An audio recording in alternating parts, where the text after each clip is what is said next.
यहाँ सुखदेव जी महाराज राजा परीक्षित को कथा श्रवण करा रहे हैं।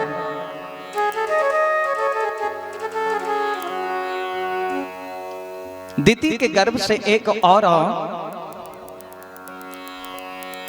बालक ने जन्म लिया था जिसका नाम हिरण्याक्ष।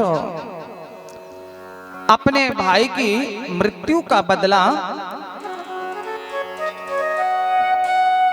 भगवान से लेना चाहता है। हिरण्यकशिपु जिसकी पत्नी है कयाधु,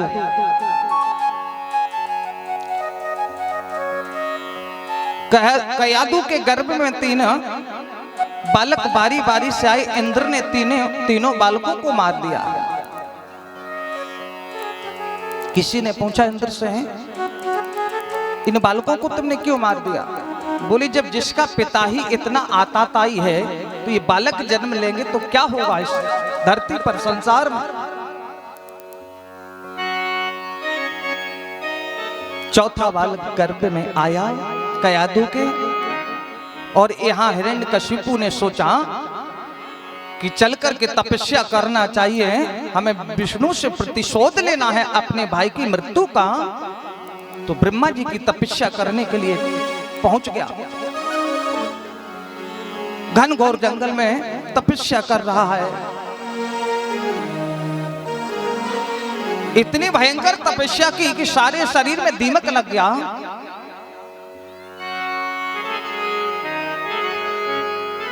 एक बात का आप सबसे निवेदन करूं,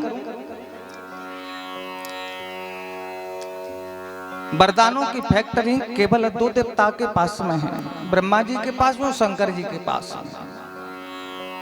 इन्हें प्रसन्न कर लो, मन चाहा वरदान ले लो। और भोले बाबा की तो कहने क्या है, जैसा नाम वैसा ही काम। एक भक्त तो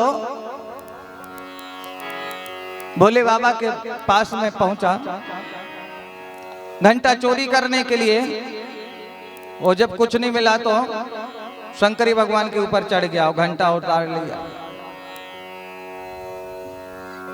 शंकर भगवान प्रकट हो गए। बोले, आपका परिचय? बोले, हम ही तो शंकर भगवान है बेटा, जिसके ऊपर तुम चढ़े हो। बोले, ये तुमने घंटा उतार लिया ना ऊपर से? हाँ। क्यों उतारा? हमें पैसे की आवश्यकता थी। लेकिन आप ये बताओ, प्रसन्न कैसे हो गए? बोली, प्रसन्न इसलिए तो हो गए, तुम हमारे ऊपर चढ़ गए, हम प्रसन्न हो गए। अच्छा बेटा, कोई तो बेलपत्ती चढ़ाता है, कोई अकौआ के गट्टा चढ़ाता है, धतूरे के गट्टा चढ़ाता है, अकौआ के फूल चढ़ाता है, बेलपत्ती चढ़ाता है, बेल फल चढ़ाता है, कोई तो पूड़ी का मलीदा बना करके चढ़ाता है। लेकिन तुम खुद ही चढ़ गए। प्रसन्न ना हो क्या करें? प्रसन्न हो। बोले, बाबा बड़े देवता है, जैसा नाम। एक बात और बताइए आपको, और मंदिरों में तो महाराज एक ही दरवाजे, लेकिन भोले बाबा के मंदिर में 4-4 दरवाजे, और मंदिर में तो इतने मजबूत गेट, ऊपर से 2-2 ताले। इनके मंदिर में 4-4 गेट, दरवाजे 4-4, लेकिन गेट एक और नहीं लगे, न कुंडी न ताला। चाहे तो मनुष्य आए और चाहे जानवर आए। बड़े देवता, जैसा नाम वैसे ही काम। भक्तों के लिए भोले और दुष्टों के लिए एकदम त्रिशूल लेकर के भाले।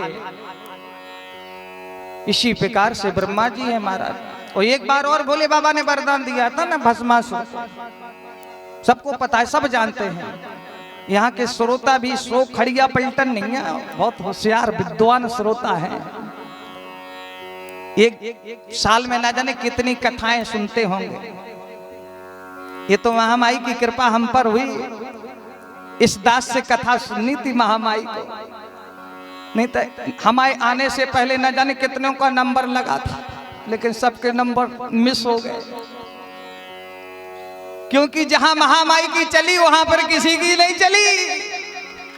जहां काली मैया की चली वहां किसी की नहीं चली साहब। इसलिए ये दास आज कथा सुना रहा है अपनी टूटी फूटी वाणी से। मैं तो सबसे कहता हूं मैं कोई विद्वान नहीं हूं, कुछ जानता नहीं हूं, बस जैसा ठाकुर जी हनुमान जी महाराज कहलवा देते हैं वैसे कहता हूं। विद्वान तो बहुत है दुनिया में, आते जाते भी रहते हैं। ओपन तो अपने घर के चाहे जब कथा हो जाए। हा? इसी प्रकार से महाराज भोले बाबा ने एक बार भस्मासुर को भी वरदान दिया था। वो ऐसा वरदान जैसा भस्मासुर ने वरदान प्राप्त किया ना तो कोई कर सकता ना किसी को मिल सकता। कैसा वरदान? भोले बाबा प्रसन्न हो गए।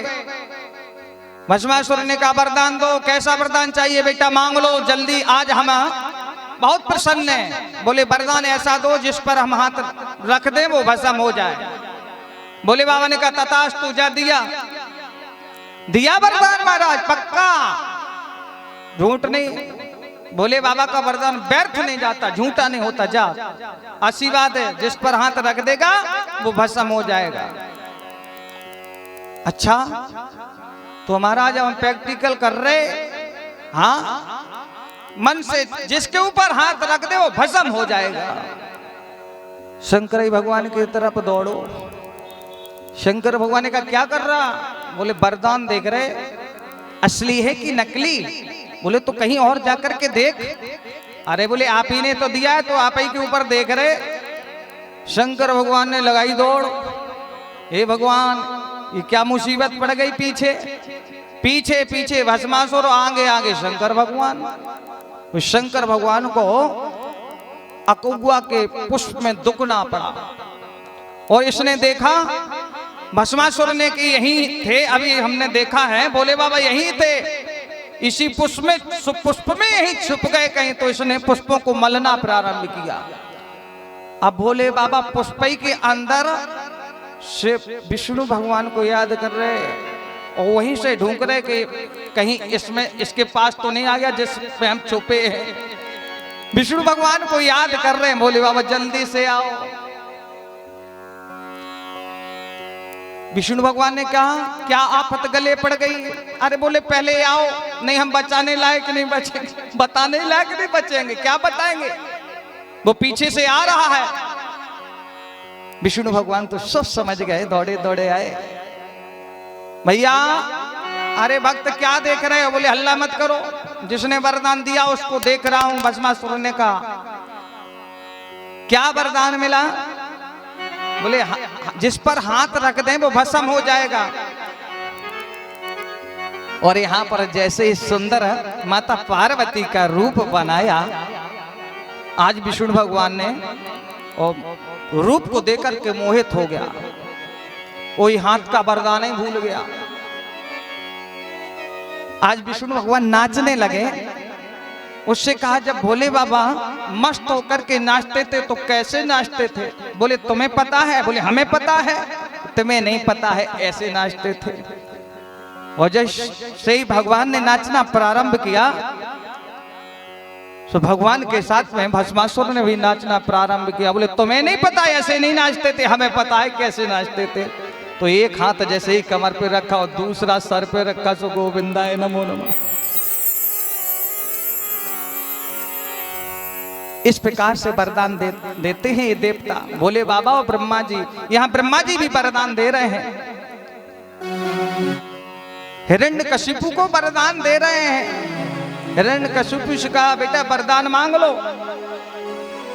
बोले पितामह बहुत दिनों से तपस्या कर रहा हूं, मेरी हालत देखो ऐसी हो गई है, क्या चाहिए? बोले हमें एक वरदान नहीं चाहिए, आज पूरी वरदानों की लिस्ट बना करके हमने रखी है, जल्दी से मांग। पूरे वरदान मांग लिए। ना मैं दिन के मरूं, ना मैं रात के मरूं, ना मैं अंदर मरूं, ना मैं बाहर मरूं, ना मैं अस्त्र से मरूं, ना मैं शस्त्र से मरूं, और 12 महीने में किसी महीने में ना मरूं, ना तो पशु से मरूं, ना मनुष्य से मरूं। अब बताओ जितने वरदान मांग रहा है हिरण्यकश्यप, उतने ही वरदान ब्रह्मा जी दे रहे हैं। वापिस वरदान लेकर के घर आया और भयंकर उत्पात करने लगा। यहां जब तक प्रहलाद जी महाराज ने कयादू के गर्भ से जन्म ले लिया। बोलिए प्रहलाद जी महाराज की जय। प्रहलाद जी महाराज भगवान का भजन करते हैं, लेकिन हिरण्यकशिपु कहता है कि जिसका तू भजन करता है ये हमारा दुश्मन है, तेरे पिता का दुश्मन है, इसलिए भजन को बंद कर दो। प्रहलाद ने कहा पिताजी आपके दुश्मन है तो आप न करो ना, हमारे तो दुश्मन नहीं है। बहुत मना किया हिरण्यकशिपु ने, लेकिन प्रहलाद नहीं माना। एक बार तो महाराज जब हिरण्यकशिपु क्रोधित हो गया तो ऊपर से जल में फेंक दिया कि जल में डुबा करके आज इसको मार डालते हैं, लेकिन प्रहलाद नहीं माना। दोबारा सजा दी कि हाथी दाएं दिला दो इसको, हाथी से कुचलवा दो, मर जाएगा। लेकिन प्रहलाद के ऊपर जब हाथी का वजन रखवाया गया, पैर रखवाया गया, तो भगवान ने हाथी का भार अपने ऊपर ले लिया, अपने ऊपर ले लिया। शुक्राचार्य के दो बेटे हैं, संडा मर्क, दोनों गुरु के पास में वहां पहुंचा दिया प्रहलाद को और कहा कि देखो हमारा विद्यालय है, दानव विद्यालय, हमारा ये बेटा है प्रहलाद, इसको कुछ सिखा पाओ या ना सिखा पाओ कोई बड़ी बात नहीं, लेकिन जो ये सीख रहा है उसको ये भुला दो, ये हमारे शत्रु का नाम लेता है। अब बताओ, जो गर्भ में ही जिसने भगवान का नाम सुन लिया हो, नारद जी महाराज आते थे कथा सुनाने को कयादू को, जब गर्भ में प्रहलाद थे, अब प्रहलाद जी महाराज को वही रटना लगी है। लेकिन संडामर्क के पास में जैसे ही प्रहलाद गए, वहां भी भगवान का भजन कर रहे हैं प्रहलाद। कौन सा भजन कर रहे हैं? श्रीमन नारायण नारायण नारायण, श्रीमन नारायण नारायण नारायण, नारायण नारायण नारायण, श्रीमन नारायण नारायण नारायण, श्रीमन नारायण नारायण नारायण, श्रीमन नारायण नारायण नारायण, बद्री नारायण नारायण नारायण, बद्री नारायण नारायण नारायण। प्रहलाद का भजन चल रहा है विद्यालय में भी। गुरुजी ने संडामर्क ने 5 सैनिकों को भेजा, ये प्रहलाद भजन कर रहा है, खुद बिगड़ रहा है और विद्यार्थियों को भी बिगाड़ रहा है। 5 सैनिक गए प्रहलाद के पास में, प्रहलाद को डांट लगाई, फटकार लगाई कि भजन करना बंद कर दो, तुम्हारे पिता का सख्त आदेश है। जब वो कह रहा है तुम्हारा पिता कि जिसका तुम भजन करते हो वो हमारा शत्रु है, तुम क्यों नहीं मानते हो? 5 सैनिकों ने आवाज लगाई, भजन बंद करवाना चाहा, लेकिन प्रहलाद ने कोई बात नहीं सुनी। 5 सैनिकों की 5 सैनिकों ने जाकर के प्रहलाद को स्पर्श किया, वही करंट उनको भी लग गया जो प्रहलाद को लगा है, भगवान के भजन का करंट। 5 सैनिक पहुंचे, 10 सैनिक पहुंचे, जाते तो हैं सब, लेकिन लौट करके गुरुजी के पास में वापस नहीं जाते,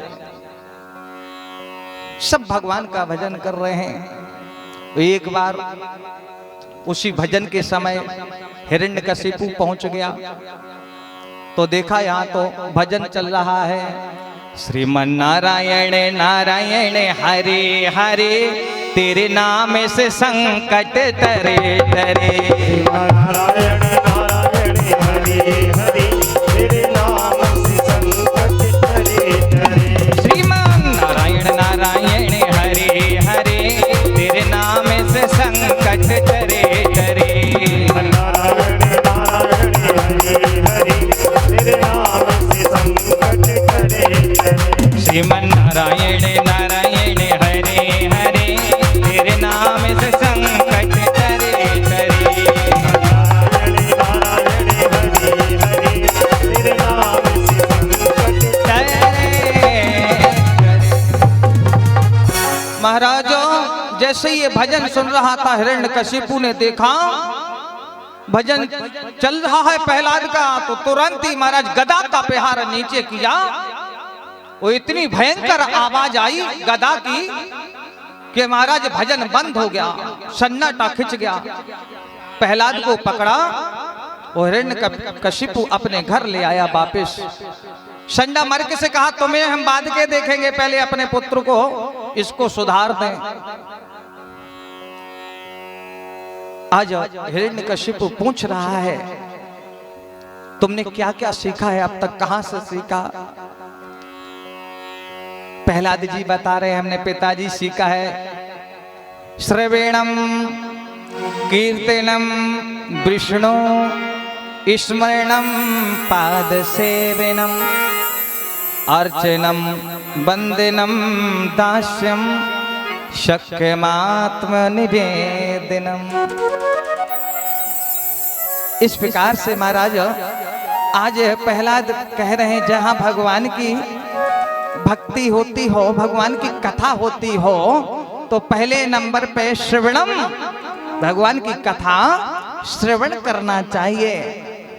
दूसरी भक्ति जहां कीर्तन हो रहा हो वहां प्रेम से भाव से ताली बजा करके भगवान का कीर्तन करना चाहिए, परमात्मा को स्मरण करना चाहिए।